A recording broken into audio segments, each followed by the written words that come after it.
আমাদের আজকের যে সাংবাদিক সম্মেলন দুটো বিষয়ের উপর ভিত্তি করে, একটা হচ্ছে কেন্দ্রীয় বাজেট, আরেকটা হচ্ছে আপনারা জানেন এই কদিন আগে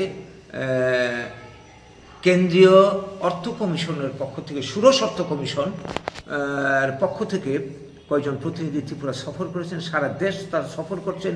আগামী 5 বছরে দেশের যে উন্নয়ন কর্মসূচি যেটা চলবে তার যে রূপরেখা তৈরি হবে তার জন্যে ডাটা সংগ্রহ করছে বিভিন্ন সরকার কাছ থেকে এবং রাজনৈতিক পক্ষ থেকে তারা বক্তব্য জেনে নিচ্ছেন, দাবি দেওয়া নিচ্ছেন।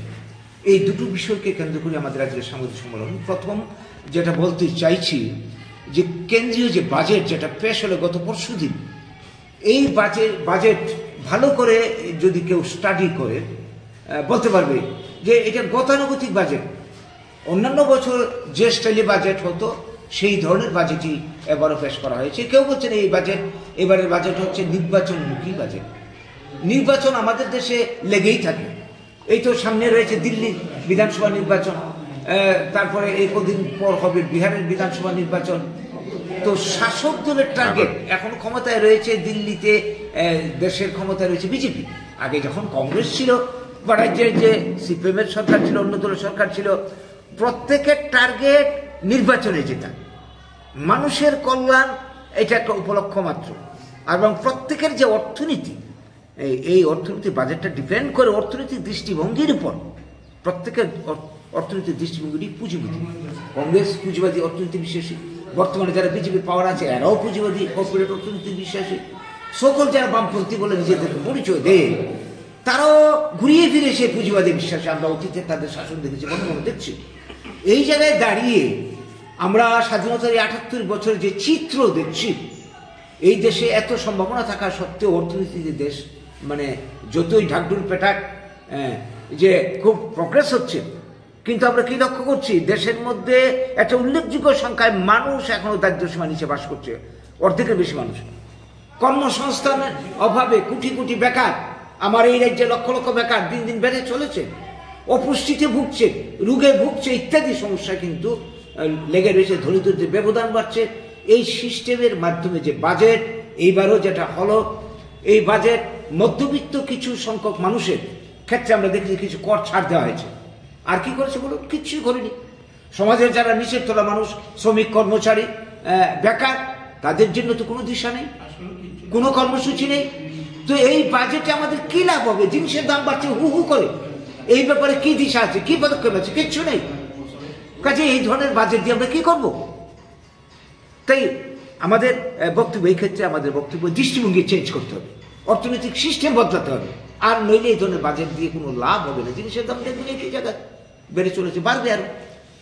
তো এই প্রশ্নে আমাদের বক্তব্য, ত্রিপুরারও বাজেট সামনে আসবে, এর মাঝখানে এই যে অর্থনৈতিক কমিশন থেকে যে দলটা এসে গেছে তাদের কাছে বিভিন্ন দল বিভিন্ন বক্তব্য রেখেছে। শাসক দল দাবি করেছে আগামী 5 বছরের জন্য 1,78,000 কোটি টাকা স্যাংশন দিতে হবে। স্যাংশন হয়তো দেবে বা কম দেবে, যাই দেয় না কেন, কিন্তু পরিকল্পনাটা কি? এই গত 7 বছর ধরে এদের শাসন তো আমরা দেখছি।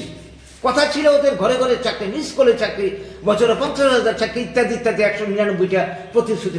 কটা তারা পালন করছে? শোনা তো যাচ্ছে কেন্দ্র থেকে টাকার নাকি অভাব নেই, টাকা আসছে। এই টাকাগুলি গরিবের উন্নয়নে লাগছে কি? বেকার চাকরির ক্ষেত্রে লাগছে কি? লাগছে না তো। এই ক্ষেত্রে আমাদের বক্তব্য, আমরা যারা একটা বিশেষ দিক তুলে ধরতে চাইছি, ত্রিপুরার মানুষের কর্মসংস্থান, এই ভারতবর্ষের অর্থনীতি দাঁড়িয়ে রয়েছে কৃষির উপর। ত্রিপুরা ভারত কৃষিভিত্তিক দেশ, অথচ কৃষি ক্ষেত্রে সবচেয়ে বেশি উপেক্ষিত। আজকে কৃষক তার জিনিসের ন্যায্য দাম পাচ্ছে না। দেখুন বাজারে কি এই কদিন ধরে কি অবস্থা চলছে। তো এই জায়গায় দাঁড়িয়ে আজকে গোটা দেশ জুড়ে একটা মুভমেন্ট চলছে কৃষি পণ্যের ন্যায্য মূল্যের দাবিতে। আমরা এই বলতে চাইছি এই প্রশ্নে, এই সমস্যার সমাধান হতে পারে যদি কৃষিকে শিল্পের মর্যাদা দেওয়া হয়। এতে সমস্যার সমাধান হবে। এই সমস্যার সমাধান অন্য আর কোনো উপায় নেই, কোনো দলের হাতে নেই। আমরা বাঙালি যারা করছি, আমাদের যে একটা অর্থনীতি রয়েছে, বিকল্পহীন অর্থনীতি, গোটা বিশ্বের বুকে ক্যাপিটালিজম এবং কমিউনিজমের পর যে অর্থনীতি প্রাউড এসছে, এই প্রাউড অর্থনীতির মাধ্যমে কনজিউমার প্রডিউসার কোঅপারেটিভ এবং কি বলবো কনজিউমার কোঅপারেটিভ তৈরি করে খাদ্যদ্রব্যের উৎপাদন বন্টন থেকে শুরু করে বেকারদের কর্মসংস্থান সমস্ত কিছু হতে পারে, 100 লোকের কর্মসংস্থান হতে পারে। এই দাবি আমরা উত্থাপন করছি। কেন্দ্রীয় বাজেটের ক্ষেত্রে মধ্যবিত্ত কিছু শ্রেণী বাদ দিয়ে বাকিদের ক্ষেত্রে লক্ষ্যই দেওয়া হয়নি যাতে সংশোধনী আনা হয় সামনের দিনে, এবং ত্রিপুরার যে আগামী দিনে যে বাজেট হবে এই বাজেটে যাতে এগুলি বিষয় বিবেচনা করা হয়। আমরা আজকের দিনে দাঁড়িয়ে 11টা দাবি উত্থাপন করেছি। এই দাবিগুলির বেসিসে যদি বাজেট ফ্রেম হয় তাহলে মানুষের কল্যাণ হবে। এই বক্তব্যটুকু সরকারের গুছরে নেওয়ার জন্য, কেন্দ্রীয় অর্থ কমিশনের গুছরে নেওয়ার জন্য আজকে আপনাদের মাধ্যমে আমরা এই বক্তব্য তুলে ধরছি। নমস্কার। যেহেতু আজকে